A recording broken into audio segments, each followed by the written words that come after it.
नमस्कार दोस्तों, स्वागत है आपका यूनिक स्टडी सेंटर के ऑनलाइन क्लासेस में। नमस्कार दोस्तों, मैं हूं विकास और आप देख रहे हैं यूनिक स्टडी सेंटर। और ये है आपकी हिंदी क्लास। और हिंदी की क्लास में हम क्या पढ़ने वाले हैं? वाक्य शुद्धिकरण का दूसरा पाठ पढ़ने वाले हैं। वाक्य शुद्धिकरण का एक वीडियो बन चुका है, ये दूसरा वीडियो है। और पूरी जानकारी के लिए आपको जो पहला वीडियो देखना बहुत जरूरी है, उसके बाद ही आपको दूसरा वीडियो जो है सहायक होगा वाक्य शुद्धिकरण में। तो पहले पहला वीडियो आप देखिए, फिर दूसरा वीडियो देखिए और वीडियो को पूरा देखिए पूरी जानकारी के लिए। और आप चैनल पर नए हैं तो वीडियो को एकदम शुरू से देखिए, वर्णमाला की क्लास से देखिए, तभी आपको वर्ण शब्द उसके बाद फिर वाक्य समझ में आने वाला है। तो बने रहिए वीडियो में अंत तक पूरी जानकारी के लिए। आइए देखते हैं फिर वीडियो में आज क्या होने वाला है। पिछली वीडियो में देखिए हमने 8 नियम पढ़ लिए थे, कौन कौन से, आज उनको थोड़ा सा जल्दी जल्दी देख लेते हैं, उसको रिवाइज कर लेते हैं। कि कर्ता जब कारक चिन्ह रहित आता है तो हमने क्या होता है, जब कर्ता कारक चिन्ह रहित होता है तो उसकी क्रिया जो होती है कर्ता के अनुसार होती है। मतलब कर्ता पुल्लिंग है तो क्रिया भी पुल्लिंग होगी, एक वचन है तो एक वचन होगी, ठीक। मतलब कर्ता के अनुसार क्रिया का जो है रखा जाएगा। और देखिए जब कर्ता कारक चिन्ह सहित दिया, कारक चिन्ह सहित है और कर्म कारक चिन्ह रहित है, तब वहां पे क्रिया होगा। क्रिया क्या, यहाँ पे देखिए क्या था, कर्ता क्या था, कारक चिन्ह रहित था, तो क्रिया क्या था, कर्ता के अनुसार, ठीक, क्रिया कर्ता के अनुसार। और इसमें क्या हो जाएगा, क्रिया जो है कर्म के अनुसार हो जाएगा।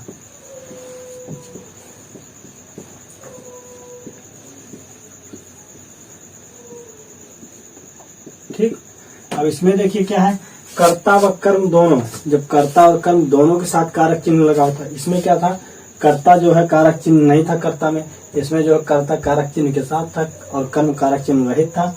इसमें कर्ता व कर्म दोनों क्या है, कारक चिन्ह के साथ हैं। तो इसमें क्या होगा, इसमें जो क्रिया हो जाएगी वो स्वतंत्र हो जाएगी, न कर्ता के अनुसार होगी न कर्म के अनुसार होगी। तब क्या हो जाएगा यहाँ पे, तब वहां पे आपका हो जाएगा एक वचन पुल्लिंग और अन्य पुरुष। क्रिया क्या हो जाएगी आपकी, एक वचन पुल्लिंग और अन्य पुरुष हो जाएगी। और इसके एग्जांपल हमने आपको कल बता ही दिए थे पूरा कैसे कैसे होगा, उसको आप एक पिछला वीडियो देख लीजिएगा हमारा, तो आपको सब क्लियर हो जाएगा। इसमें हम केवल एक बार आपको रिवाइज कर दे रहे हैं कि किस नियम में क्या परिवर्तन होगा। बाकी आपको एग्जाम्पल सहित देखने तो आप हमारा पिछला वीडियो जाकर देख सकते हैं। अब देखिए दो भिन्न लिंग संयोजक शब्द, संयोजक शब्द या फिर समुच्चय बोधक शब्द कौन कौन से है, और तथा एवं वा, ठीक, और तथा एवं वा। तो क्या कहा है, दो भिन्न लिंग जब संयोजक शब्द के साथ आते हैं तो फिर क्या होता है, तो फिर आपका जो होता है कि वाक्य की क्रिया जो है बहुवचन तथा लिंग जो है पुल्लिंग हो जाता है। वाक्य की क्रिया जो है, क्रिया बहुवचन और क्या, पुल्लिंग। जैसे क्या, राम और सीता, राम और सीता वनवास गए, ठीक, वनवास को गए, ठीक। तो क्या हो जाएगा, राम और सीता थे, ठीक, बीच में संयोजक चिन्ह आया और दो भिन्न लिंग है राम और सीता, लेकिन गई नहीं हुआ, गए हुआ। तो क्या हो गया यहाँ पे, क्रिया बहुवचन, गए मतलब बहुवचन, गया होता तो एक वचन होता, बहुवचन हो गया और पुल्लिंग हो गया, ठीक, क्योंकि गए हैं तो पुल्लिंग है, गई होती तो पुल्लिंग, वो क्या स्त्रीलिंग हो जाता, ठीक। अब देखिए यहाँ पे एक ही लिंग वचन पुरुष के अनेक कर्ता, जैसे ढेर सारा राम श्याम दीपक सोनू, ठीक, ये सब ढेर सारा कर्ता, एक ही लिंग है, राम श्याम दीपक सोनू सब पुल्लिंग है। देखिए लिंग एक है, वचन एक है और पुरुष भी एक है, ठीक। तब क्या होगा, अनेक कर्ता जब संयोजन, राम श्याम राजू और दीपक, और आगे ना, तो लास्ट में अंतिम जिस कर्ता के साथ क्या संयोजक चिन्ह आएगा उसी के हिसाब से जो है क्रिया आ जाएगा, ठीक। तो इसमें क्या हो जाएगा, पुल्लिंग हो जाएगा, क्योंकि अंतिम कर्ता क्या, जब आपका एक ही लिंग वचन है तो उसमें सारे कर्ता जो पुल्लिंग होंगे। तो उसमें क्या आपका हो जाता है कि बहुवचन लिंग कर्ता के अनुसार, ठीक, लिंग कर्ता के अनुसार यानी कि पुल्लिंग हो गया, क्योंकि हो सकता सीता गीता रमा श्यामा ये भी हो सकता था। तो यहाँ पे क्या हो गया, पुल्लिंग हो गया। अगर वहां पे स्त्री, सारी स्त्रियां दी हुई तो स्त्रीलिंग हो जाएगा। और बहुवचन, बहुवचन तो आपको ऐसे भी हो जाएगा क्योंकि ढेर सारे कर्ता दिए हुए हैं, तो बहुवचन ऐसे भी हो जाएगा। अब देखिए भिन्न भिन्न लिंग वचन और पुरुष के अनेक कर्ता, तथा अंतिम जो है संयोजक शब्द के साथ जुड़ा हो। ठीक, भिन्न भिन्न लिंग। अब भिन्न भिन्न लिंग के उदाहरण जैसे क्या था, हमने बताया एक पुरुष 2 बच्चे, ये था आपका। ठीक, एक पुरुष 2 बच्चे 3 जो महिलाएं, ये सब था। तो आपका भिन्न भिन्न लिंग मतलब पुरुष हो गया। तो उसमें क्या होता था आपका, उसमें यह होता था कि बहुवचन एवं लिंग जो है, बहुवचन तो इसमें भी था, देखिए बहुवचन इसमें भी हो गया, लेकिन लिंग निर्धारण इसमें क्या था, जैसे राम श्याम गीता सीता एक आ गया तो उसमें स्त्रीलिंग उसमें, लेकिन इसमें हमेशा क्या होगा, हमेशा जो अंतिम कर्ता होगा जिसके साथ और तथा एवं व जुड़ा होगा, लिंग उसके अनुसार होगा। ठीक, लिंग जो है अंतिम कर्ता के अनुसार।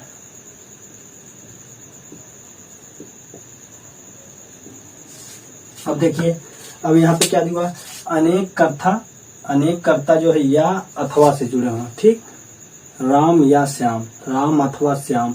ठीक, 2 कर्ता या फिर अनेक कर्ता जब या और अथवा से जुड़े होते हैं तब क्या होता है, जब या और अथवा से जुड़े होते हैं तो उसमें अंतिम कर्ता के वचन एवं लिंग के अनुसार। ठीक, अंतिम कर्ता का जो वचन होगा, जो लिंग होगा, उसी के अनुसार।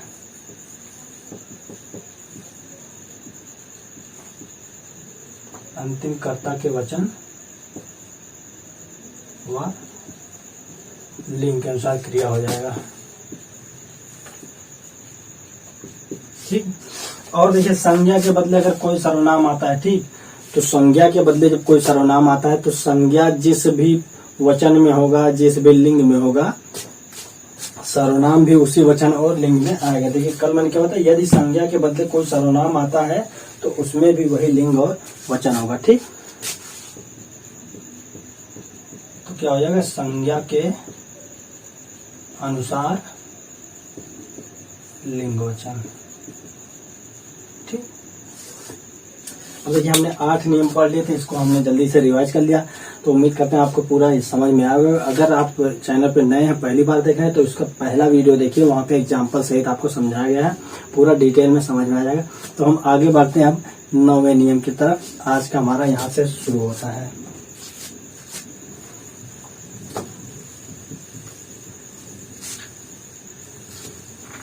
तो ये 8वां नियम आपको याद होगा, आप बढ़िया से एक बार, आप अगर पिछला वीडियो एक बार नहीं याद हुआ आपको तो एक बार अगर रिवाइज कर लेंगे तो ये 8वां नियम आपको जो है बढ़िया से याद हो जाएगा।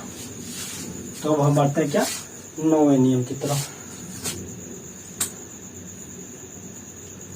तो 9वां नियम कौन सा है आपका, देखिए 9वां नियम आपका क्या कहता है, यदि किसी प्रसंग में किसी संज्ञा के बदले कोई सर्वनाम पहली बार जिस वचन में प्रयोग किया जाता है अंत तक उसी में प्रयोग होता है। ठीक, क्या कह रहा है, देखिए किसी संज्ञा के बदले अगर कोई सर्वनाम, हमने पढ़ लिया था कि जो है संज्ञा के बदले कोई सर्वनाम आता है तो संज्ञा के अनुसार लिंग वचन होता है। अब इसमें क्या कह रहा है,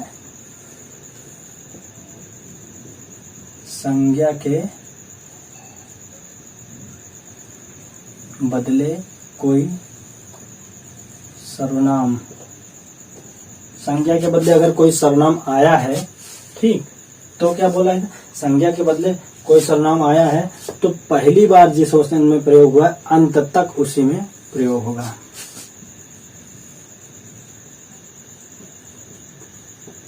पहली बार जिस वचन में है अंत तक उसी में होगा। ठीक, पहली बार जिस वचन में है अंत तक उसी में प्रयोग होगा। अब देखिए कुछ एग्जाम्पल लेके हम देख लेते हैं कैसे होगा। अब यहाँ पर उदाहरण देख लेते हैं क्या होगा। देखिए जैसे मैं तुमसे नाराज नहीं हूं, मैं तुमसे नाराज नहीं हूं। ठीक, मैं तुमसे नाराज नहीं हूं, आपने मेरा सामान लौटा दिया है।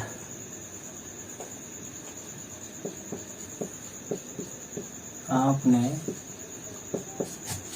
मेरा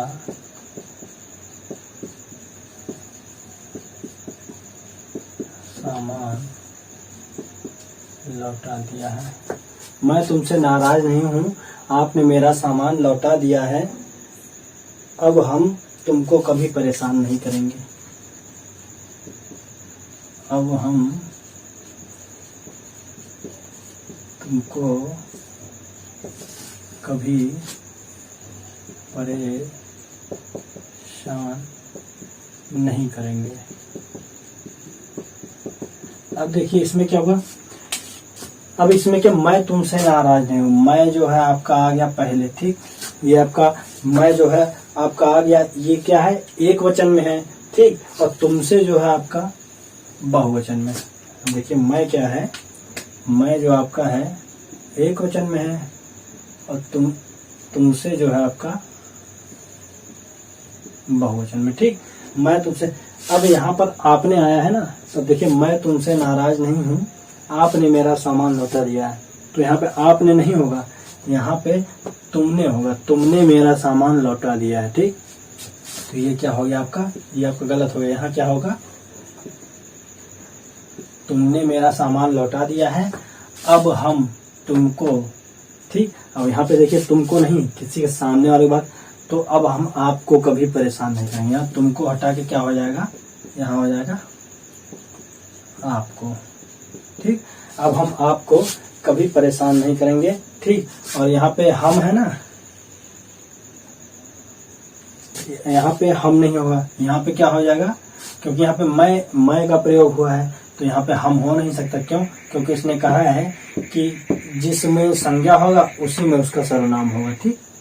तो यहाँ पे क्या हो जाएगा, मैं हो जाएगा। अब मैं आपको कभी परेशान नहीं करूंगा, या फिर यहाँ पे करेंगे था ना, यहाँ पे आपका क्या हो जाएगा, यहाँ पे आपका हो जाएगा करूंगा, क्योंकि आप ऐसे उच्चारण करिए, अब मैं आपको कभी परेशान नहीं करेंगे, तो ये आपको गलत लगेगा, खुद ही उच्चारण में ही गलत लगेगा, तो यहाँ पे क्या हो जाएगा, करूंगा, ठीक। तो अब देखिए क्या हो गया, मैं तुमसे नाराज नहीं हूँ, तुमने मेरा सामान लौटा दिया है, अब मैं आपको कभी परेशान नहीं करूंगा। ये आपका सही होगा क्या, कि संज्ञा के बदले कोई सर्वनाम आया है तो पहली बात जिस वचन में है अंत तक उसी वचन में होगा, ठीक। तो ये आपका कौन सा नियम था, 9वां। अब बात करते हैं 10वें नियम के बारे में। अब देखिए 10वां नियम क्या है, संपादक ग्रंथकार किसी सभा का प्रतिनिधि और बड़े अधिकारी अपने लिए हम का प्रयोग करते हैं, ना कि मैं का, ठीक। कौन कौन है,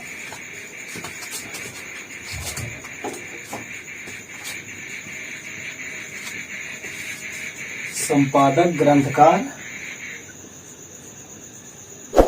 संपादक है, ग्रंथकार है, किसी सभा का प्रतिनिधि है, या फिर कोई बड़ा अधिकारी है,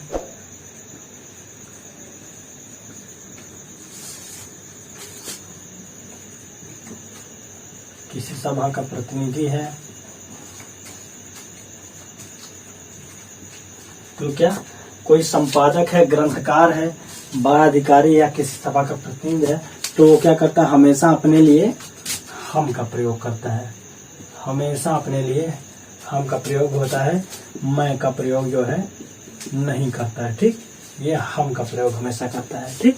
अब कैसे, अब जैसे देख लीजिए कोई संपादक है, ठीक, उसने क्या कहा, हम अपने पिछले अंक में इस विषय पर चर्चा की थी, या फिर हमने, ठीक, हमने अपने पिछले अंक में इस विषय पर चर्चा की थी। अब बात करें ग्रंथकार, हम इस पुस्तक के जो अंतिम अध्याय में हैं, ठीक।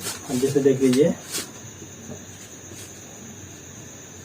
हम इस पुस्तक के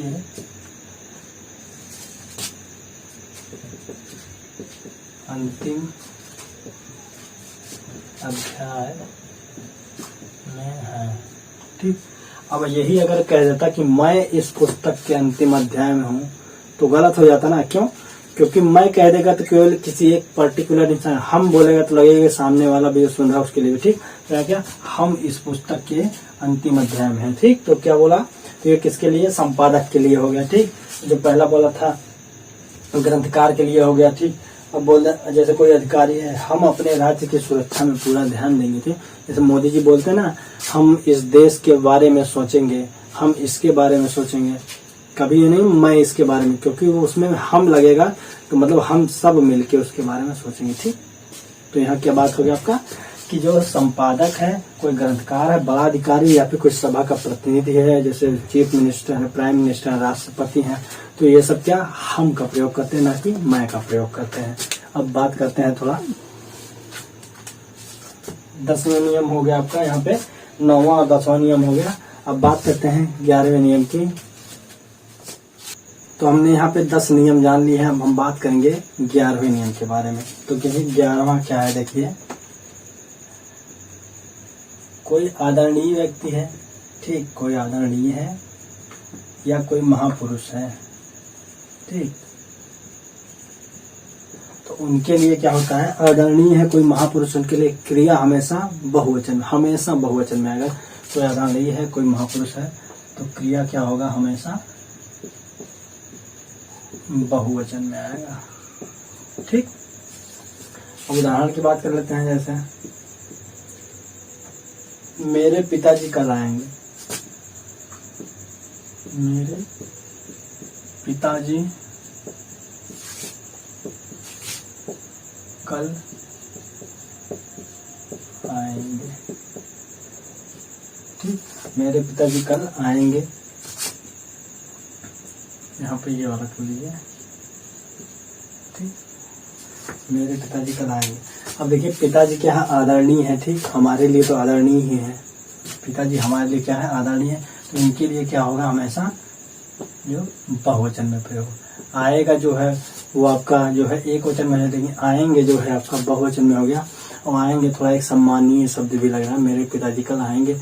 कोई बोले मेरा पिताजी कल आएगा तो ये थोड़ा सम्मान रहित हो गया ना, लेकिन यहाँ पे क्या, आएंगे, तो क्या हो जाएगा, आदरणीय या फिर महापुरुष। जैसे स्वामी विवेकानंद शिकागो गए थे और गया था में बहुत फर्क है। गया था में जैसा लगता है किसी छोटे बच्चे के बारे में बात कर रहे हैं, ठीक, गए थे में तो आदरणीय हो जाएंगे, कोई महापुरुष हो जाएंगे, ठीक, तो वहां पे क्या हो जाएगा, आपका बहुवचन, क्रिया जो है बहुवचन में प्रयोग होगा। अब बात करते हैं 12वें के बारे में। 12वां नियम कौन सा होगा, वाक्य के संबंध में कारक चिन्ह का की के कौन सा है, संबंध कारक, ठीक। अगर संबंध कारक के साथ आता है तो क्या होता है, उसी लिंग वचन में होता है जिस लिंग वचन में संबंधी होता है, ठीक। क्या बोला है, वाक्य के संबंध में का की के, वाक्य के संबंध में का की के, ठीक। कारक चिन्ह उसी लिंग वचन में होता है, कारक चिन्ह उसी लिंग वचन में होते हैं, ठीक, जिसमें उसका संबंधी होता है। क्या बोला, जिस लिंग वचन में संबंधी होता है, जिस लिंग वचन में संबंधी होता है, ठीक। अब कैसे, इसको एक एग्जाम्पल के माध्यम से समझ लेते हैं ताकि आपको बढ़िया समझ में आ जाए। जैसे महेश के बच्चे विदेश में रहते हैं, महेश के बच्चे विदेश में रहते। अब देखिए क्या बोला, कारक चिन्ह उसी लिंग वचन में होगा। जैसे वाक्य के संबंध में कोई कारक चिन्ह है, ये संबंध कारक का है, का की के रारी रे नानी है, ठीक, तो कारक चिन्ह उसी लिंग वचन में होगा जिस लिंग वचन में संबंधी होता है, ठीक। तो इसमें क्या बोला है, जैसे बच्चे है ना, देखिए किसके हैं, महेश के बच्चे हैं, ठीक, तो इसका संबंध किससे हो गया, बच्चों का महेश से हो गया। अब विदेश में रहते हैं, बच्चे जो है बहुवचन हो गया, ठीक, बच्चे बहुवचन है तो रहते हैं भी किस में आ जाएगा, यह है बहुवचन में आपका, ठीक, क्योंकि बोला है जिस लिंग वचन में ये होंगे उसी लिंग वचन में ये भी होगा। रहता है जो है एक वचन में, ये रहते हैं बहुवचन। अब जैसे एक और देख लेते हैं, रवि की पुस्तक खो गई,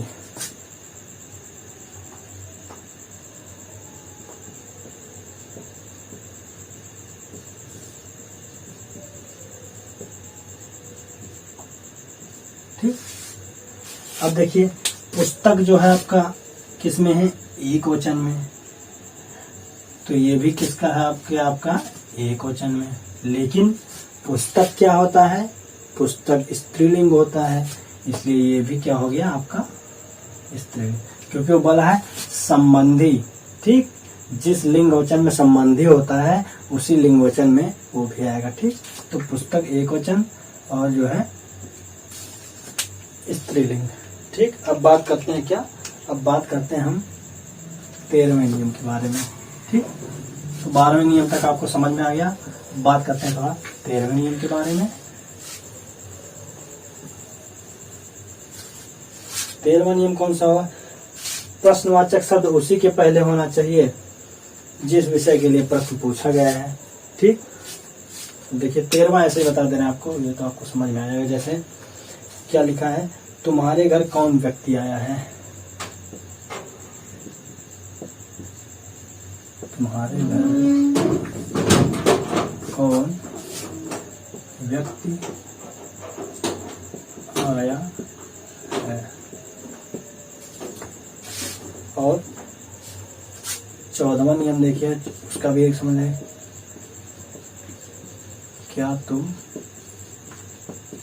पढ़ रहे हो।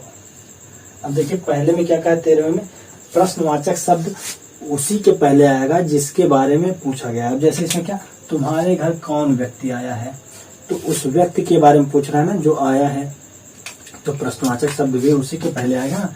इस व्यक्ति के बारे में पूछा जा रहा है कि कौन व्यक्ति, ठीक, व्यक्ति, तो इसी के पहले जो है प्रश्नवाचक आएगा। और 14वें में देखिए क्या कह रहा है कि यदि पूरा वाक्य ही प्रश्नवाचक हो तो ऐसे शब्दों में वाक्य के आरंभ में प्रश्नवाचक शब्द है। क्या तुम पढ़ रहे हो, तो पूरा, इसमें तो सीधे ही सवाल पूछ रहा है ना, क्या तुम पढ़ रहे हो, इसमें थोड़ी में तुम क्या पढ़ रहे हो, इसमें कह रहा क्या तुम पढ़ रहे हो।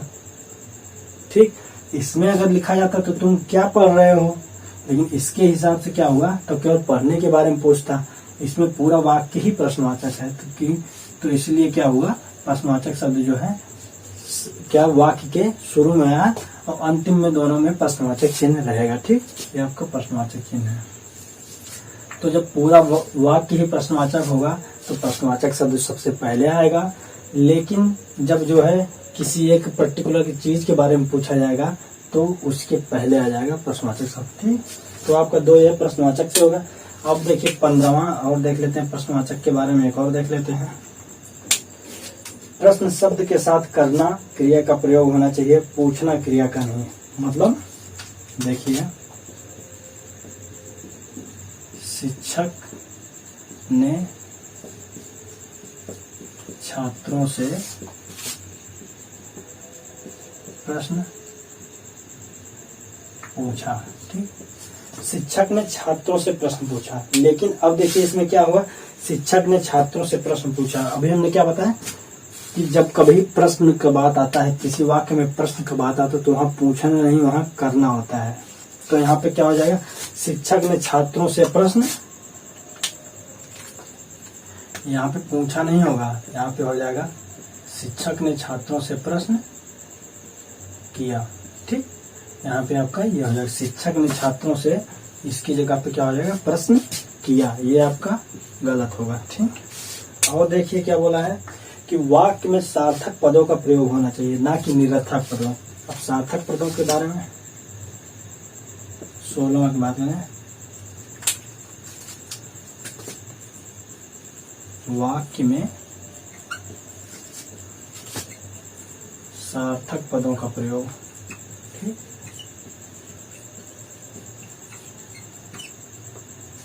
अब जैसे तुम यहाँ बेफालतू क्यों घूम रहे हो,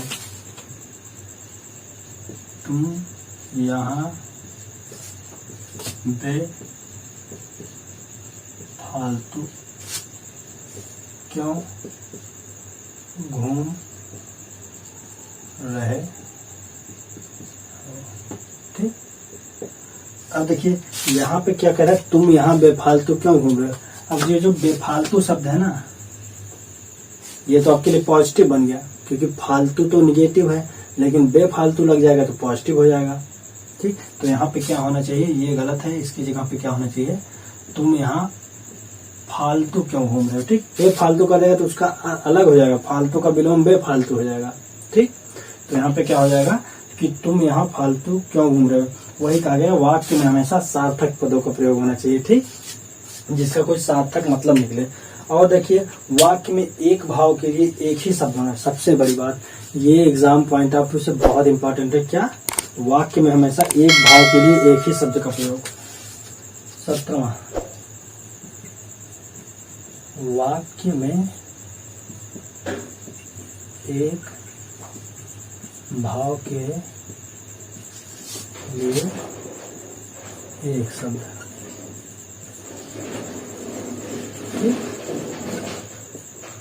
अब जैसे क्या बोला है, एग्जाम्पल देख लेते हैं तब आपको अच्छा समझ में आएगा।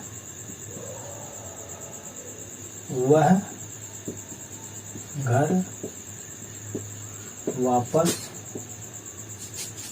लौट आया।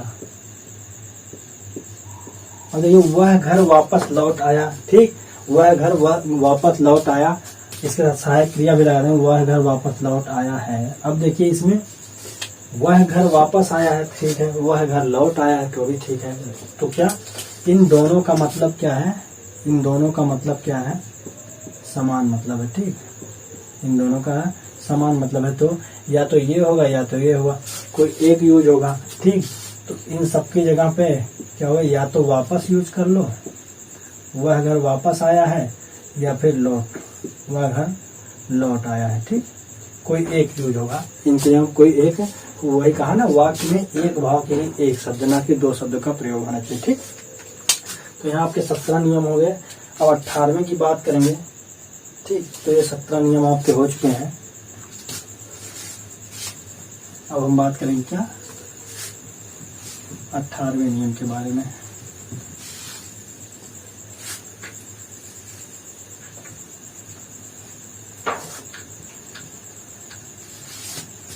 तो देखते हैं 18वां नियम कौन सा है, क्या, वाक्य का प्रसंग, वाक्य का प्रसंग समाज, इतिहास, भूगोल, विज्ञान आदि के विरुद्ध नहीं होना चाहिए। मतलब क्या, वाक्य का प्रसंग मतलब वाक्य में जो कहा गया है वो समाज है, विज्ञान है, इतिहास है, इन सब के विरुद्ध नहीं होना। मतलब जो ऐतिहासिक सत्य है या फिर जो विज्ञान में कोई तथ्य कहा गया है उसी के अनुसार होना चाहिए, ना कि कुछ उल्टा पुल्टा होना चाहिए, ठीक।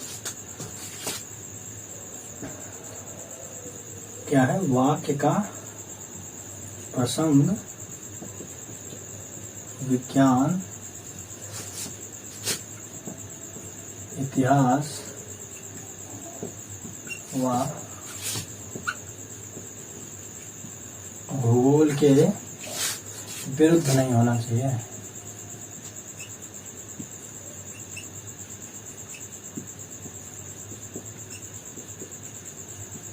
और जैसे कहीं पे लिखा है कि पृथ्वी का रेडियस इतना है, ठीक, तो आप कहेंगे नहीं इतना है, अपने हिसाब से बता रहे हैं ना, तो क्या हो जाएगा, वो विज्ञान और भूगोल के विरुद्ध हो जाएगा, क्योंकि वहाँ पे वैज्ञानिकों ने सिद्ध किया कि हाँ इसका इतना है, इसका माप इतना है, इसका जो है ह्यूमिडिटी इतनी है, इसकी वो क्या प्रेशर इतना होगा, गेज इतना होगा। तो अपने हिसाब से हमें नहीं देना, वो हमारा विज्ञान के हिसाब से जो है बता दिया गया, भूगोल में बता दिया गया है कि उतना ही होगा, ठीक।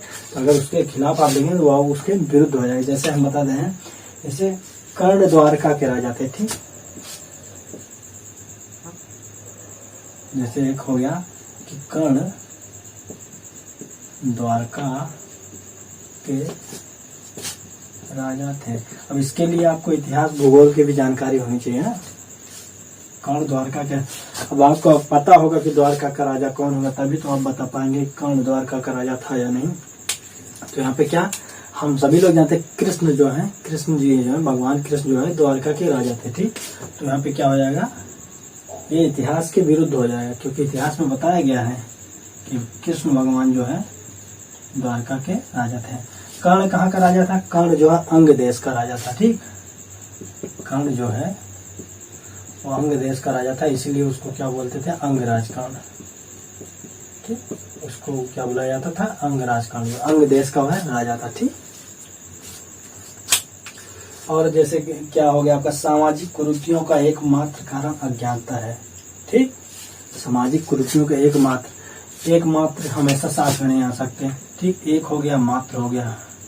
अब या तो एक लिख लीजिए या तो मात्र लिख लीजिए, दोनों का मतलब अभी हमने क्या बताया था, एक मतलब के लिए एक ही शब्द का प्रयोग, एक भाव के लिए एक ही शब्द का प्रयोग। तो या तो एक कर लीजिए या तो मात्र कर लीजिए, बात वही है, ठीक। अब बात करते हैं थोड़ा सा, जैसे विशिष्ट शब्दों के प्रयोग में सावधानी, जैसे संख्या और समस्या का समाधान, प्रश्न का हल, उत्तर का चित्रांकन, कविता की रचना, भाव का निर्माण आदि होता है। ठीक, जैसे यहाँ भवन की रचना की जा रही है।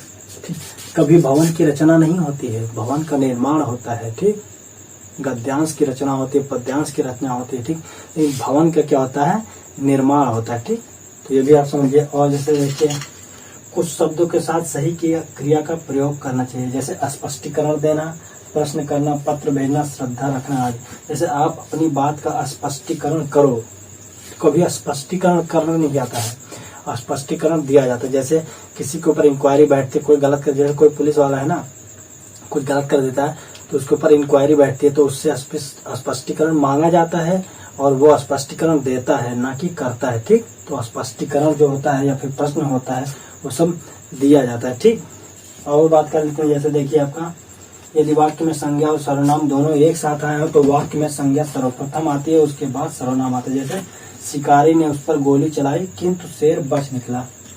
ठीक, शिकारी ने उस पर गोली चलाई किंतु शेर, अब उस पर पहले नहीं आ जाएगा। ठीक, पहले एक संज्ञा आएगी, उसके बदले सर्वनाम यूज होगा ना। तो शिकारी ने शेर पर, शेर जो आपका संज्ञा आ जाएगा, फिर उसके अगले वाक्य में उसका सर्वनाम प्रयोग किया जाएगा। ठीक, तो क्या होगा, शिकारी ने शेर पर गोली चलाई किंतु वह बच निकला। अब हमको पता चलेगा ना कौन बच निकला, नहीं तो पहले पता नहीं चला किस पे गोली चल रही, यही नहीं पता। तो ये आपका होगा, पहले संज्ञा यूज होगा, उसके बाद सर्वनाम का प्रयोग होगा। ठीक, अब देखिए सार्वनामिक विशेषण अन्य विशेषणों से पहले आता है, इसके बारे में बता देते हैं। सार्वनामिक विशेषण, सार्वनामिक विशेषण अन्य विशेषण से पहले आते हैं।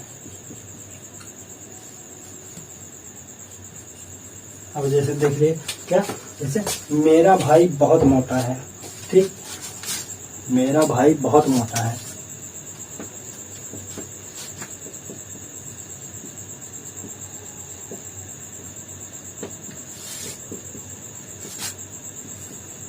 अब सार्वनामिक विशेषण क्या होता है, मैंने विशेषण में आपको बताया था, जो सर्वनाम की विशेषता बताते हैं। ठीक, प्रविशेषण क्या था, जो विशेषण की भी विशेषता बताता था वो है प्रविशेषण होता है। जो सर्वनाम की विशेषता बताते थे उन्हें सार्वनामिक विशेषण।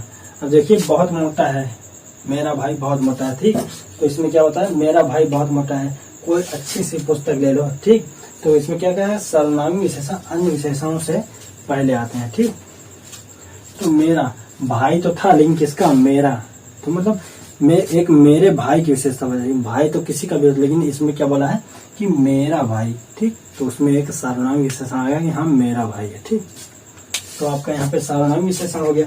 अब देखिए निषेधवाचक अविकारी शब्द नहीं, ना, मत आदि का प्रायः क्रिया से पहले, जैसे मैं नहीं आऊंगा, क्या बोला कि यह निषेधात्मक है, नकारात्मक है, वो आपका क्रिया से पहले आएंगे। मैं नहीं आऊंगा, मैं नहीं जाऊंगा। ठीक, तो जाऊंगा आपका क्रिया है, आऊंगा आपका क्रिया है, उसके पहले निषेधवाचक शब्द का प्रयोग हुआ है। और बात कर लेते हैं आपका, जैसे किसी वाक्य में भी, ही, भर, तो, एक आदि उन शब्द के बाद आते हैं जिन पर बल देना होता है। ठीक, तो जिन पर बल देना होता है उसके क्या, आज इन्हीं शब्दों के बाद, जैसे मैं ही बाजार जाऊंगा, तो बाजार जाऊंगा ना, तो जो ही है वो बल देना, मैं ही जाऊंगा। ठीक, कोई और नहीं जाएगा, मैं ही जाऊंगा, तो मैं ही मतलब बाजार जाने पर बल दिया जा रहा है, तो लेकिन ही जो है बल देने के लिए प्रयोग हो रहा है, वो जो है उसके पहले आएगा। और जैसे किसी वाक्य में केवल उन्हीं शब्दों के पहले आता है जिन पर बल देना होता है। जैसे ही, मैं केवल यही पुस्तक पढ़ूंगा, तो यही पुस्तक है ना, तो उसी पे बल देना, हाँ मुझे यही पुस्तक पढ़नी है, तो केवल जो है यही पुस्तक के पहले आया। ठीक, तुम केवल डराना चाहते हो, तो केवल क्या है, डराना, उसका क्या इंटेंशन क्या है, उसका जो है डराने का, लेकिन केवल डराना चाहते हो तो उसमें बल दिया जाए। ठीक, तो बात करते हैं आपका जो है यहाँ पे वाक्य शुद्धिकरण का, जो आपका पार्ट खत्म हो जाता है। यहाँ पे कितने, लगभग 20 से 25 आपके हो गए हैं। यहाँ पे 18-19 तो लिखे हैं, 4-5 मैंने वर्बली आपको बता दिया है। ठीक, मौखिक रूप से बता दिया है, तो ये आपको वाक्य शुद्धिकरण का पार्ट बन जाता है। बाकी जो है आप जो है पिछला वीडियो इसका देख लीजिए, आपको पूरा अच्छे समझ में पहले से आप लेकर हम 20-25 जितने भी लिखे हैं उनको एक बार दोबारा देख लीजिएगा, आपको बढ़िया से कंफर्म हो जाएगा। बाकी आप चैनल पर नए हैं तो वीडियो को शुरू से देखिए अंत तक, लाइक शेयर सब्सक्राइब करना मत भूलिए। मिलते हैं अगली वीडियो में एक नए टॉपिक के साथ, तब तक के लिए जय हिंद, वंदे मातरम।